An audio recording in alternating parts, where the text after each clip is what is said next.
안녕하십니까. 우리가 지금 철학의 기여라고 하는 하이데거의 제2의 주제를 계속해서 공부하고 있습니다. 중간 정도까지 온 것 같은데요.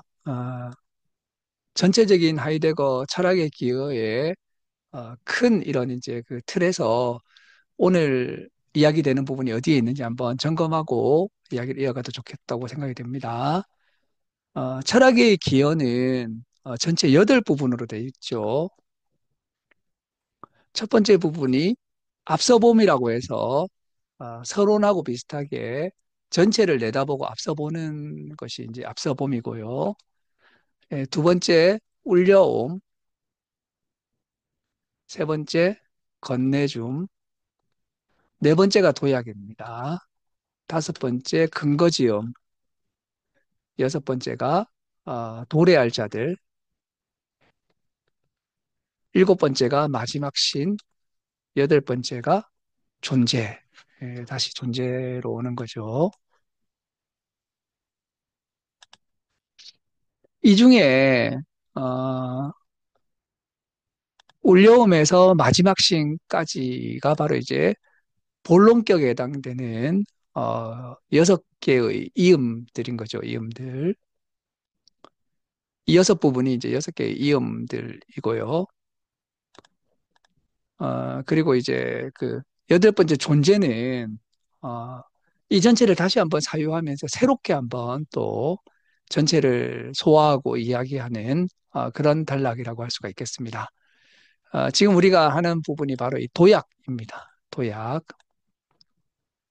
이 도약 부분, 그러니까 거의 한 뭐 중간 정도 왔다고 생각할 수 있겠고요. 그리고 이제 그 여기에서부터 사실은 본격적으로 이 에어 아이거니스에 대한 이야기가 나오게 된다고 하는 거죠. 물론 이 앞에서도 이 단어는 드문드문 나왔지만, 에어 아이거니스라는 단어는 드문드문 나왔지만, 이제 도약에서 비로소 이 에어 아이거니스가 뭔지에 대해서 이야기를 해주고 있다는 것입니다. 그래서 이제 그 우리가 이 에어 아이거니스라는 이런 이제 그 사유에 대해서 한번 알아보려고 하는데요. 이 에어 아이거니스와 관련해서는 다양한 낱말이 있다는 것입니다. 가장 대표적으로 에어 아이거니스가 있고요. 그 외에도 에어 아이그눅이라고 하는 것이 있고요. 에어 아이그눅. 그리고 하이픈을 넣어서 에어 아이그눅이 있죠. 뭐 생생한 고유화 이렇게 해도 될 것 같아요. 생생한 고유화. 그리고 에어 아이거니스가 있죠. 이건 뭐 생생한 고유함이라고 해야 될까요? 생생한 고유함. 그냥 에어 아이거니스 하면 사건, 사건화, 뭐 이렇게 이제 이야기를 할 수 있을 것 같고요. 에어 하이픈 아이그눅 이렇게 하게 된다면 생생한 고유와 에어 아이거니스, 에어 하이픈 아이거니스 하게 되면 생생한 고유함 이렇게 이야기할 수 있겠죠. 그 외에도 뭐 위버 아이그눅, 주 아이그눅, 심지어 엔터 아이거니스까지 있다는 것입니다. 탈고유화나 탈사건이라고 할 수가 있겠죠. 그래서 이런 이야기, 이런 단어들을 보게 되면 이 아이그라고 하는 어근이 여기서 강조된다는 것입니다. 이 아이그라고 하는 것은 어떤 걸까요? 이것은 뭐 본래,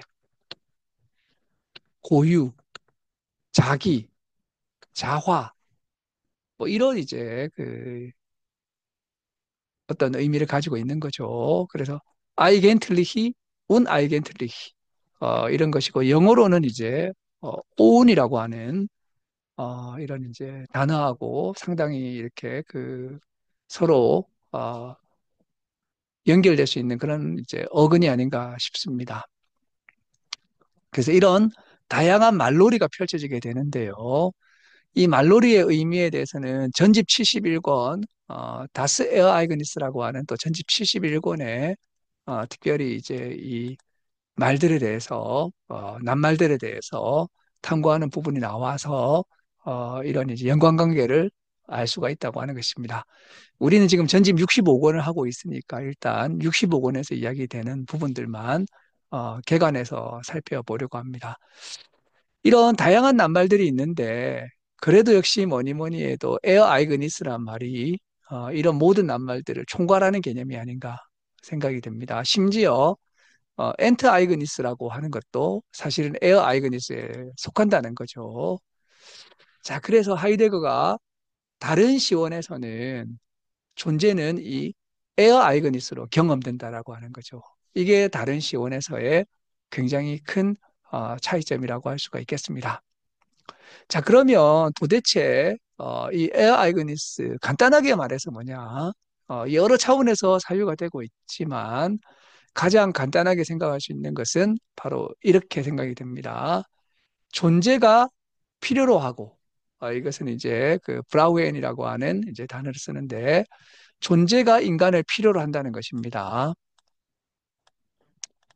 그리고 인간은 존재에게 귀속된다는 거죠. 이 이제 필요로 함과 귀속함이 서로 대립하면서 진동하게 된다. 이게 이제 맞진동이라는 이제 개겐슈붕이라는 말을 쓰죠. 맞진동하게 된다. 이거를 에어 아이그니스라고 이야기하고 있다는 것입니다. 그래서 이제 에어 아이그니스라고 할 때 우리가 가장 핵심적으로 생각할 수 있는 것은 바로 존재가 나타나기 위해서 인간을 필요로 하고 인간은 존재에게 기속된다. 이 두 가지가 서로 대립하면서 진동하게 된다. 이게 바로 에어 아이그니스라고 하는 거죠. 물론 이제 이러한 경우 가운데서 인간이 이러한 이제 생생한 고유와의 대립하는 진동을 붙잡지 않는다면 또 이 진동 속에 진입해가지고 기투를 보존하고 근거를 정초하지 않는다면 그러면 어, 다 하이픈 자인이라고 하는 이제 그 더 엄밀한 의미에서 이 현존재가 수행되지 않는 거죠. 이렇게 되면 다른 시원으로 넘어가지 못하는 것이죠. 자, 그래서 여기에서 우선적으로 에어 아이그니스라고 하는 것은 존재가 인간을 필요로 하고 인간이 존재에게 귀속되면서 그 사이에서 벌어지게 되는 맞진동이라고 할 수가 있고요. 이런 맞진동에 인간이 어, 이런 맞진동을 붙잡아야 된다는 거죠. 그리고 이런 진동 속에 진입해야 되는 거죠. 한편으로는 밖에 서 있는 것이고, 한편으로는 안에 서 있는 것이고, 한편으로는 이 안에서 견디고 있는 것이고, 이렇게 해서 이제 그 진입하게 되고, 일단 이런 진동 속에. 그 다음에 이렇게 된 것을 보존해야 되고요. 보존해야 되고, 이러한 근거에서 또 근거를 지어야 돼요.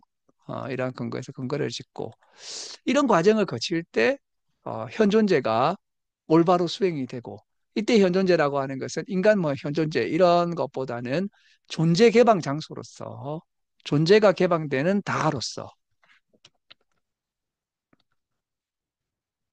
존재 개방 장소라는 의미가 강한 거죠. 자, 존재 개방 장소로서의 인간이 되는 거죠. 이게 올바로 이제 수행이 되는 것이 중요하다. 자, 이렇게 이제 그 진동하는 이런 떨림 가운데서 시간놀이 공간이 이렇게 나타나게 된다는 것입니다. 이 다에서. 그래서 이제 존재가 다, 시간놀이 공간이라고 하는 데서 이렇게 나타나게 되는 것을 강조하고 있다고 할 수가 있겠습니다. 자, 여기서 이제 존재가 인간을 필요로 한다라고 할 때 이것은 존재가 인간을 사용한다는 거하고는 다른 거예요. 그래서 이제 그 이 점을 주의할 필요가 있고, 존재라고 하는 것은 그 속에서 고요한 장소가 진리의 현성으로 정초되는 근거 지어지는 현 존재의 에어 아이그능의 에어 아이그니스. 다. 에어 아이그능의 에어 아이그니스다. 뭐 생생한 고유화의 생생한 고유함이다. 이렇게 해도 되겠죠. 그리고 이제 그 이렇게 그 에어 아이그니스가 이렇게 발생하게 될 때, 그때 이렇게 이제 시간놀이 공간이라고 하는 것이 이렇게 확장되고 거기에 이제 마지막 신이 스쳐 지나가게 된다는 거죠. 그래서 이 고유와의 폭풍우를 불러일으키는 보호받지 않는 한가운데, 이게 바로 이제 그 사건이고요. 이게 바로 존재라고 하는 거죠. 자, 이러한 이제 사고 방식이 바로 존재와 시간 이어서 하이데거가 이 철학의 기여에서 도달하게 된 매우 중요한 궁극 단계라고 할 수가 있다고 하는 것입니다. 이러한 이제 근본적인 데서 어, 존재를 사유하는 모든 사유가 매우 이렇게 이제 새롭게 바뀌게 된다라고 하는 거죠. 이 다른 시원에서는 이렇게 존재가 에어 아이그니스로 현상한다는 것입니다. 이게 굉장히 중요하다는 거죠. 다른 시원 넘어갔더니 존재가 이렇게 에어 아이그니스로 현상하게 된다.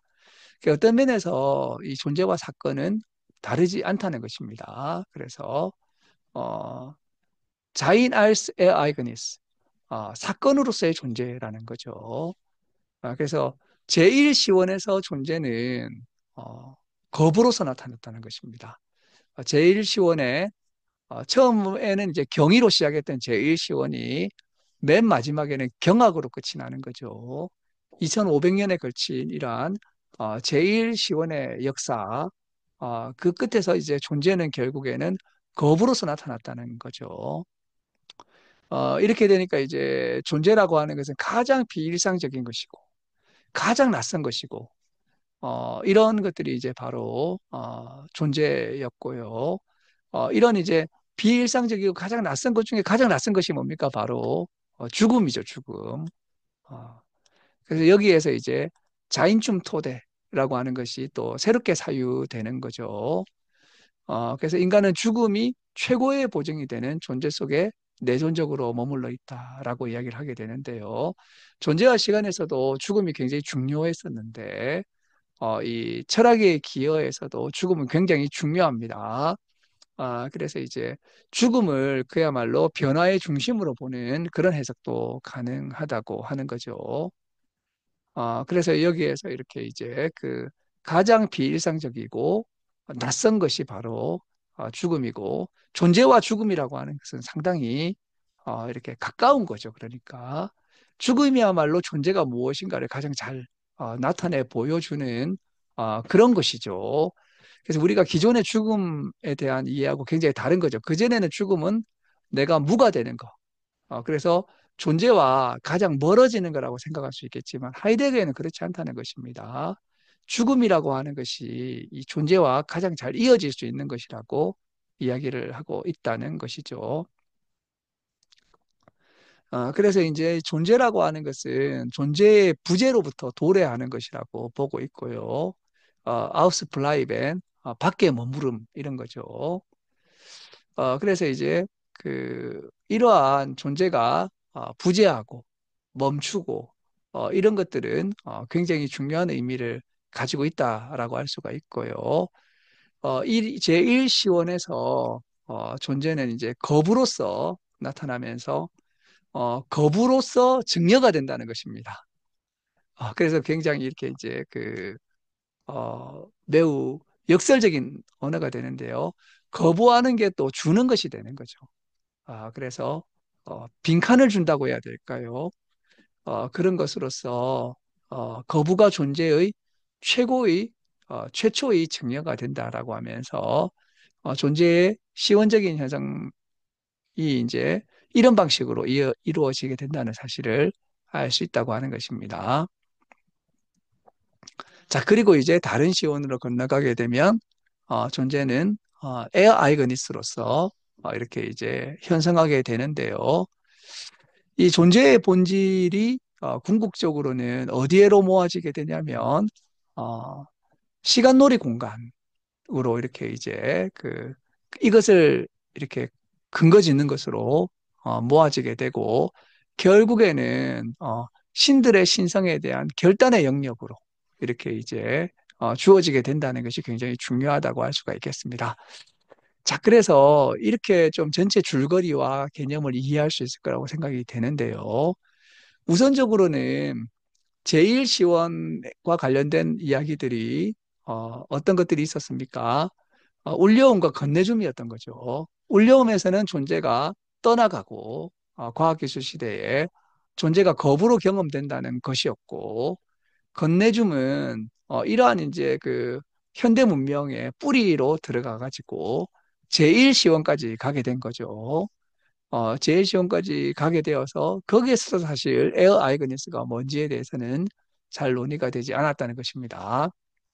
자, 그런데 이제 이 도약에 들어와 가지고 본격적으로 에어 아이거니스가 논의되고 이 에어 아이거니스라고 하는 것은 존재가 인간을 필요로 하고 인간이 존재에 귀속한다는 것을 의미하는 거죠. 여기서의 맞진동을 의미하게 되고 이를 통해서 이 에어 아이거니스를 통해 가지고 결국에는 시간놀이 공간이라고 하는 것이 정초되고 여기에서 이렇게 이제 근대에 떠나갔던 이런 이제 신들이 드디어 여기를 스쳐 지나가면서 어, 나타나게 된다라고 하는 이러한 이야기를 지금 여기에서 하고 있다고 보면 될 것 같습니다.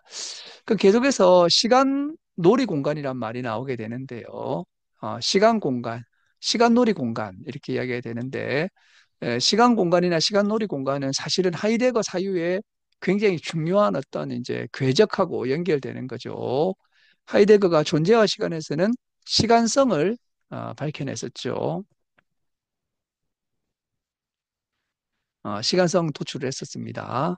바로 기재와 도래와 현재라고 하는 이런 이제 시간성을 도출해서 이걸 통해서 상당히 여러 가지 그 실존론적으로 밝혀진 것들을 시간적으로 해석을 했던 거죠. 하지만 이제 시간성을 넘어서서 존재 시성을 향해 갔던 거죠. 템포랄리테트라고 하죠.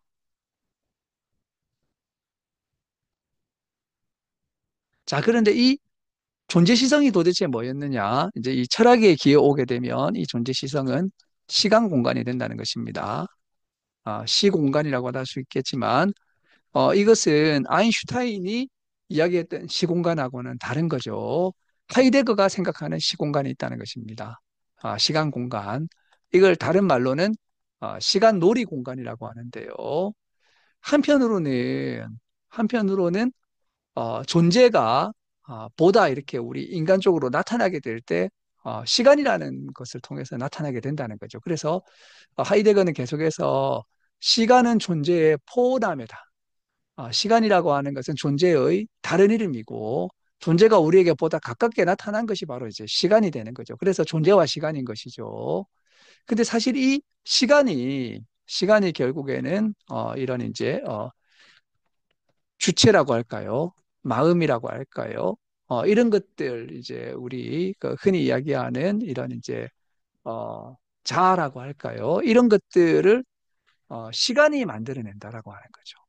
이게 이제 제가 존재와 시간 강의할 때도 많이 말씀드린 것처럼 그전에는 어, 마음이 있기에 시간이 있는 거죠. 마음이 있기에 시간이 있는 거지만 어, 존재와 시간이 이걸 바꿔버리죠. 시간으로부터 마음이 발생하게 된다는 것입니다. 이건 굉장히 큰 어떤 이제 그 사유의 전환을 의미하게 되는 거죠. 그리고 이 시간이라고 하는 것은 궁극적으로는 존재로부터 오는 것이죠. 자, 그런데 이제 그 시간성이라고 하는 것, 존재와 시간의 가장 중요한 발견이고요. 존재시성이라고 하는 것은 현상학의 근본 문제들에서 논의가 되었는데, 철학이 기에 오게 되면 이 존재시성이 결국에는 시간 공간이라는 걸로 사유가 된다는 거죠. 그러면서 이제 여기에는 공간이라고 하는 것도 드디어 함께 이렇게 고려가 되면서 시간 공간 혹은 시간 놀이 공간에 대한 사유가 전개되는 것을 볼 수 있다는 것입니다. 자, 그래서 이 철학의 기여에서도 제가 보기에 깊게 들어가서 우리가 사유해야 될 것은 이제 시간이 또 어떻게 사유되고 있는가. 이게 굉장히 중요한 거죠. 이것은 이제 나중에 근거지음이라고 하는 그런 부분에서 거의 마지막 부분에 상당히 어렵게 또 심도 깊게 이 부분이 논의가 된다라고 하는 것입니다. 자, 하이데거에게서 존재는 사건으로 현상하게 되는데 이게 또 이제 진리이기도 한 거죠. 그래서 이 존재 진리 사건이라고 하는 것은 매우 근본적으로 동일한 것으로 이렇게 엮여 있는 거죠. 물론 이제 차이도 포함하고 있지만, 그래서 이제 존재가 사건으로 현상하는 것이 진리라면, 이 진리라고 하는 것에서는 이제 그 투쟁이 있죠, 투쟁이. 특히 이제 여기에서는 이제 이 진리 자체가 가지고 있는 밀어낸과 끌어당김이라고 하는 엔트리쿵과 베리쿵이라고 하는 이런 이제 그 관계가 있다는 것입니다. 하이데거에서 진리가 이제 예술 작품의 근원에서 어떻게 사유됐죠? 이것은 이제 그 세계와 대지의 투쟁. 그러나 이제 한 단계 이 세계와 대지의 투쟁을 한 단계 더 들어가게 되면 밝힘과 은닉의 근원 투쟁이 있는 거죠. 우어슈트라이트가 있다는 것입니다. 결국에는 진리라고 하는 것은 밝힘과 은닉이라고 하는 것이 투쟁하는 어떤 이제 것이 바로 진리였던 거죠. 여기에서 이런 투쟁 가운데 철학의 기여에서는 밀어낸과 끌어당김이라고 하는 것이 이제 그 있고요. 이것이 바로 시간 공간 안에서 발생하게 된다는 것입니다. 자, 그래서 시간 공간 자체는 뭐냐? 이러한 밀어낸과 끌어당김의 투쟁이 벌어지게 되는 투쟁 지역이라고 하는 거죠. 그래서 이제 여기에서 그 시간화하는 공간, 공간화하는 시간화, 라는 이런 이제 점에서 상당히 이 부분이 심도 깊게 다루어지게 되고요. 그래서 이것은 결국에는 세계와 대지의 투쟁이라고 하는 것이 어떤 것인지를 시간적인 차원에서 이야기하고 있다라고 하는 것입니다. 그래서 이런 이제 그 진리와 이러한 이제 진리의 투쟁과 이런 시간 공간이라고 하는 것이 어떻게 이어지는가라고 하는 것을 깊게 사유하게 되는 부분이 바로 이 도약에 있다고 하는 것이고요. 결국에는 이 시간 공간, 시간놀이 공간이라고 하는 것은 우리가 흔히 부를 때, 현 존재라고 할 때, 다자인할 때, 다하고 그렇게 다르지 않은 것이라는 사실을 우리가 알 수 있고요. 뭐 이게 리히퉁이고 다스 오펜의 열린 장이고 이런 이야기를 할 때 다 이와 연관된다는 사실을 우리가 확인할 수 있을 것 같습니다. 자, 그래서 이 에어 아이그니스라고 하는 것이 이러한 연관관계를 가지고 있고 특히 시간 공간, 시간놀이 공간하고 연관이 있다는 사실을 또 알 수 있는데요.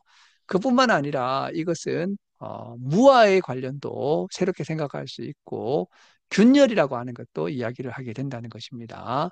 자, 그 철학의 기여로 오게 되면 무는 존재와 같은 등급으로 이해가 된다는 거죠. 존재 이꼬르 무인 거죠. 자, 하이데거는 이제 무, 닉츠를 어, 결여나 결핍이 아니라 순수한 거부의 과잉으로 생각한다는 거죠. 그래서 무가 풍성하면 풍성할수록 존재는 더 단순해지게 되는 걸로 이야기를 하고 있다는 것입니다. 하이데거에게서 존재의 본질에는 비가 속하고 있어요. 닉트라고 하는 거죠. 그래서 이 닉트와 닉츠라고 하는 닉트와 닉츠, 닉트라고 하게 되면 비가 되고요. 비. 닉츠라고 하면 이제 무가 되는 거죠. 이런 이제 그 비와 무의 관계가 굉장히 중요한데요. 그래서 하이데거의 풍성한 이런 이제 그 닉트 사유가 있는 거죠. 존재와 시간에서도 이런 이제 그 비적 특성, 이것이 많이 논의가 되었던 거죠. 거기에서 이제 하이데거가 무라고 하는 것을 이제 실존론적으로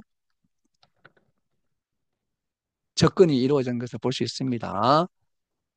조르게라고 할 때, 조르게. 우리가 이것을 이제 염려 혹은 심려라고 하죠. 여기에서 이제 이 조르게라고 하는 건 세 가지로 구성되어 있지 않습니까? 바로 이제 그 실존성, 현사실성, 그리고 빠져 있음으로 구성되어 있다는 거죠. 이제 실존성이라고 하는 것은 나중에 이제 도래가 되고, 현사실성은 이제 기재가 되고, 빠져 있음은 이제 현재가 되는 거죠. 이러한 이제 그 구성에 있어서, 여기에 다 닉트가 들어가 있다는 것입니다. 닉트가 들어가 있다는 거죠. 어, 실존성이라고 하는 것은 내가 하나를 선택하게 되면 다른 것을 선택할 수 없다고 할 때 거기에 닉트가 들어가는 거죠. 이 닉트 영어로는 not이라고 생각하시면 되겠습니다.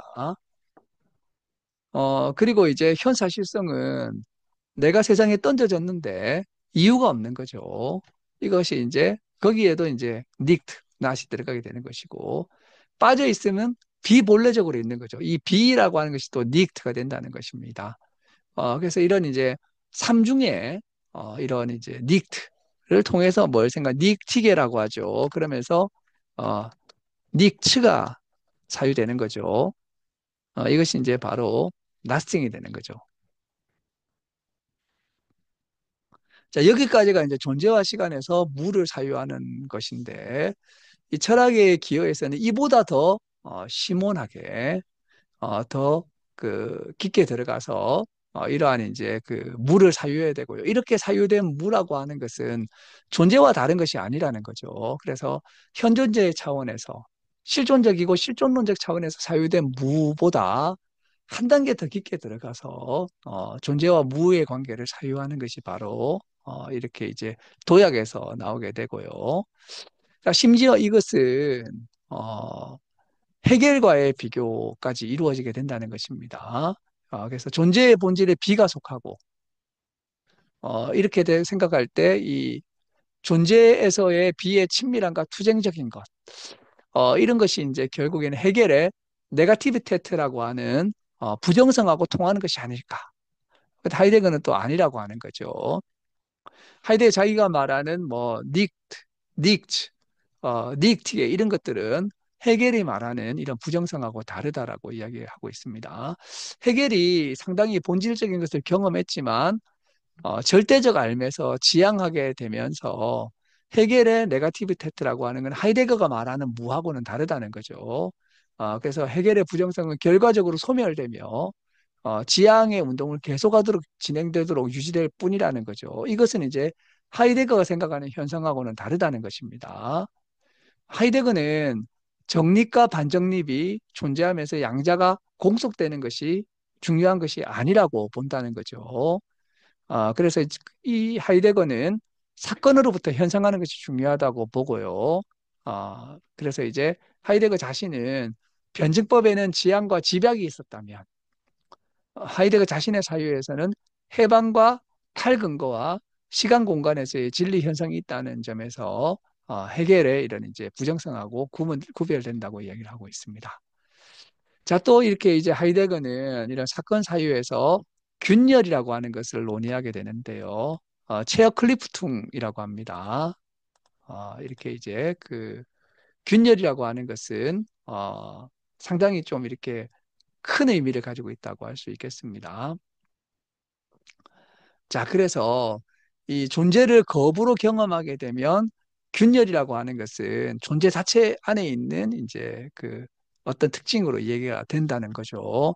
그래서 이제 균열이라고 하는 것을 존재의 근본적인 본질로부터 사유해야 된다고 하이데거는 이야기를 하고 있습니다.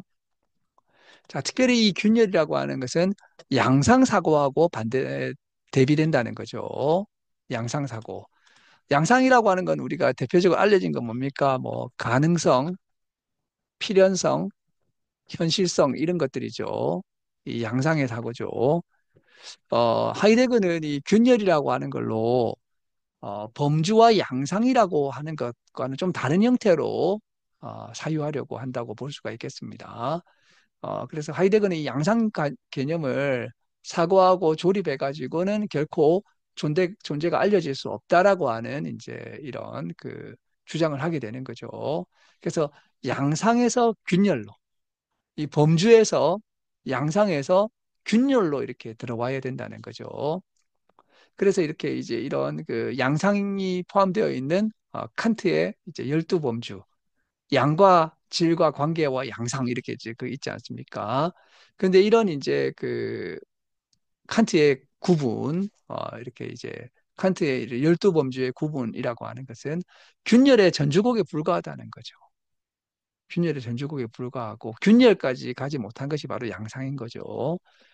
그래서 범주라는 것이 존재자를 토대로 해서 존재를 말하는 것이기 때문에 존재 자체에 대해서까지 가지 못한다라고 이야기를 하고 있다는 것입니다. 그리고 균열은 이렇게 이제 범주표 같이 표를 통해서 열거되지도 않는다는 거죠. 그래서 구조로도 이렇게 이제 그 나타나지도 않고 숫자로 이렇게 이야기할 수도 없다라고 이야기하면서 이 균열이라고 하는 것이 굉장히 어려운 개념이 된다는 것입니다. 특히 이제 이 시원적 사유를 말하는 것은 이제 그 개념이나 숫자로부터 다 벗어나 있는 그러한 차원을 이야기하는 것이기 때문에 여기에서 이런 이제 그 균열 사유라고 하는 것은 범주, 개념, 그리고 그 양상, 숫자 이런 걸로부터 벗어나 있는 상태를 말한다고 보면 될 것 같습니다. 그리고 마지막으로 하나 더 이렇게 논의할 부분이 이제 그 힘하고 연관된 것인데요. 힘.